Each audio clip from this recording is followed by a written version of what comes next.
எல்லா விஷயத்துக்கும் வந்து ஒரு டெட் எண்டில் தான் போய் முடியுது. ஸோ போலீஸ் டிபார்ட்மெண்ட் என்ன முடிவு எடுக்கிறாங்கன்னு பார்த்தீங்கன்னா வந்து அமீடோன் அண்ட் அசீசானை வந்து ஆன்சைட் கேஸ்லேருந்து இறக்கிட்டு அந்த ஆன்சைட்டில் வந்து வேறு ஃப்ரெஷ் ஆஃபீஸர்ஸை போட்டு அமீடோன் அண்ட் அசீசானை வந்து இந்த கேஸோட ஒரு மேனேஜர் ஆக்குறாங்க. இப்படி பண்ணுங்க, இப்படி பண்ணுங்க. லைக் லிட்ரலி அவங்க வந்து ஆன் சைட்டுக்கு போக மாட்டாங்க, but managing the whole team from the ஆஃபீஸில்.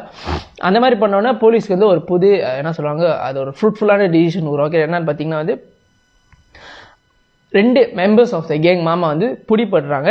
அண்ட் அந்த பிடிப்பட்டு இன்வெஸ்டிகேஷனில் என்ன தெரிய வருதுன்னு பார்த்தீங்கன்னா வந்து இந்த கேங் மாமா நடத்துறதும் வந்து 2 பிரதர்ஸ் தான், த அபு பக்கா பிரதர்ஸ். அண்ட் மற்ற மெம்பர்ஸ் இந்த கேங்கில் இருக்கிறது வந்து ஃபுல்லாக எல்லாமே கர்சன்ஸ். No one is outside. அந்த கேங்கோட லீடர் வந்து பிரதர்ஸ்.